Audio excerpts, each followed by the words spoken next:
The cat stretches its way into your line of sight, tail high, moving like it owns every plank and panel in this quiet house. You watch it settle next to the brazier, curl into a ball, and fall asleep in under 6 seconds, a masterclass in napping. You wonder if it drank the mulberry tea too, or if cats are just naturally gifted like that. You look down at your cup.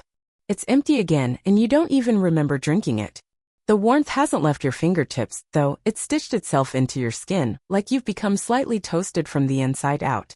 The old man doesn't speak for a while. He just stares into the embers, occasionally flipping a leaf or poking at the fire like it owes him money. You realize now that tea wasn't just about flavor. It was a quiet performance, an act of control in a world that rarely offered any. Especially for the samurai, whose jobs mostly involved violence, politics, and dying with dramatic timing. Tea was the counterweight. Where the sword was quick and loud, tea was slow and silent. You lean back, trying to picture it, a castle keep in the early Edo period. Outside, the town's asleep. Inside, a group of men, gruff, scarred, and half-bored, gather around a low table. One of them is preparing the evening tea, but not with ceremony. He dumps roasted stems into a pot like he's feeding goats. Someone else groans about his back. Another mutters that the rice today was bland. Nobody talks about battles. One of them, a younger samurai named Daigoro, swears that adding a single pine needle to his cup helps prevent nightmares. The others laugh until they realize he's serious. Then they ask for a needle too. And so it begins, a tradition born not from scrolls but from collective insomnia. Daigoro's pine tea becomes a trend. Soon, others experiment. One man tries boiling the tea with bits of bamboo shoot. Another adds dried yuzu peel. Someone drops in a pebble for minerals, and everyone agrees it's a terrible idea. Gyoisu Hak Ventran Kai Rang. Any of this actually improved sleep, but records from the Sakai region suggest a small black market of herbal sleep blends existed among lower-ranking samurai. One account even mentions a ronin, masterless, broke, dramatic, who brewed tea using kudzu root and fennel, claiming it let him dream of his lost homeland. His neighbors claimed it just made him snore louder. Either way, he drank it nightly. The old man chuckles as you relay that story. Everyone thinks samurai were too proud for folklore, he says. But nobody's proud when they haven't slept. You nod. It's true. Even the toughest warrior has to close his eyes eventually, and dreams don't care how sharp your blade is. The fire pops softly.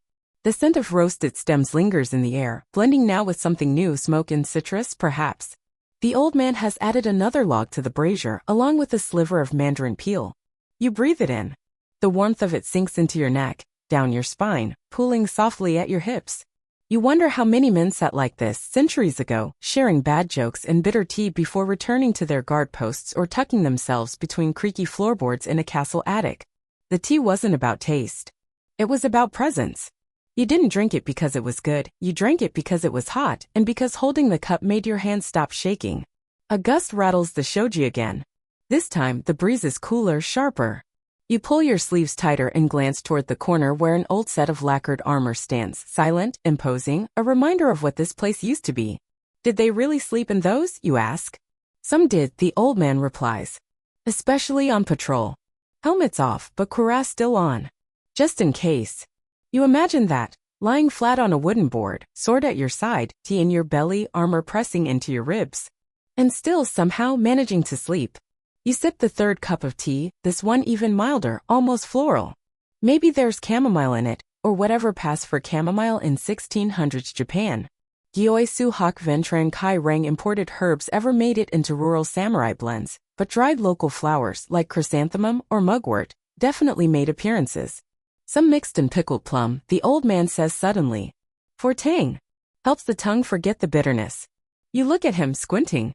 Isn't that just soup at that point? He shrugs. Call it what you want.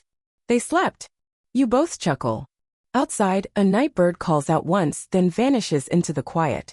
The cat stirs, flicks its tail once, and returns to dreaming. The warmth in your stomach is now a slow tide. You feel heavier, not unpleasantly so, like someone placed a warm rock on your chest to keep your spirit from floating away too soon. In the distance, the bell rings. Not an alarm, but a soft bronze chime marking the hour. Midnight, maybe? Or 1. Time's gone foggy. You're not worried. You have tea. The sleepy kind. You close your eyes, just for a moment.